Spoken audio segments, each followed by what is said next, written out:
magandang buhay mga paps. So ngayon magpipintura tayo ng mugs.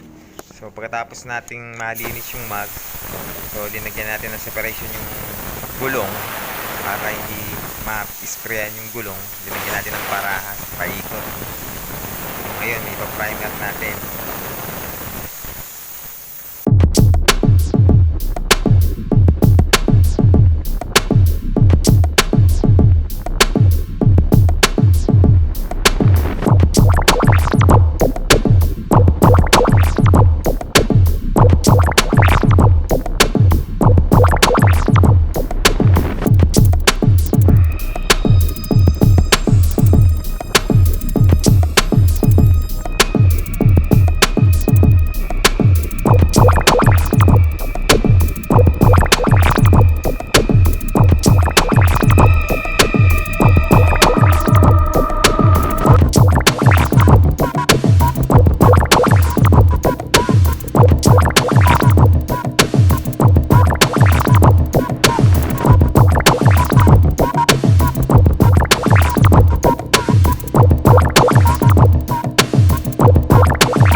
Subok ko na mga paps. Kahit mabuhusan to ng gas, hindi tatablan. So paint white na natin to mga paps. So ito na yung pinaka first coat natin. Kulay white.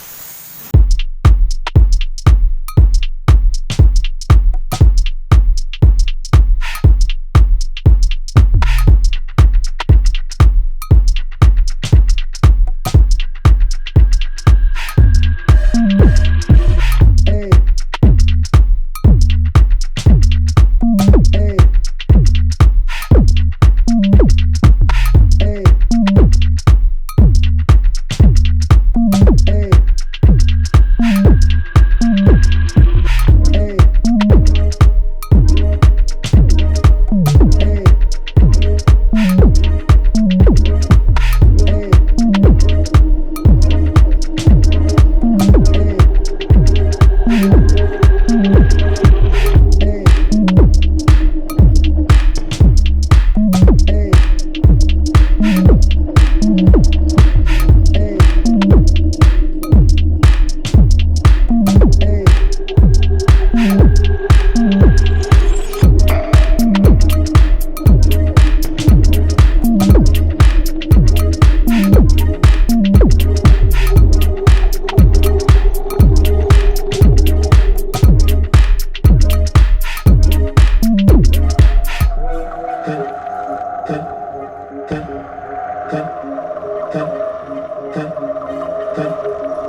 nating ma-paint ng white, pearl white naman, para magmukha na siyang talagang totally na kulay pearl na white mica.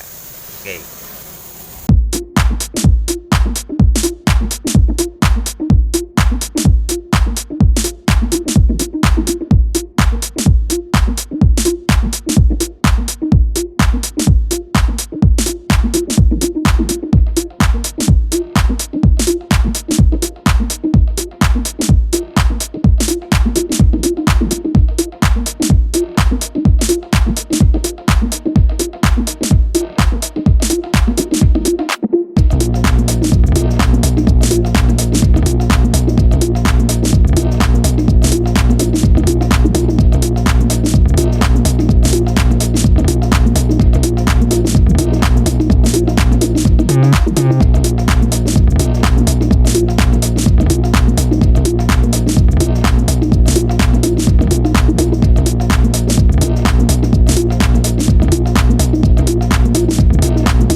Siyempre, ang panghuli mga paps, yung top coat na clear ng anzhal. Gaya yung sinabi ko kanina, yung 000 top clear ng anzhal with polyurethane na thinner na 2K, yung prestige na thinner. Okay?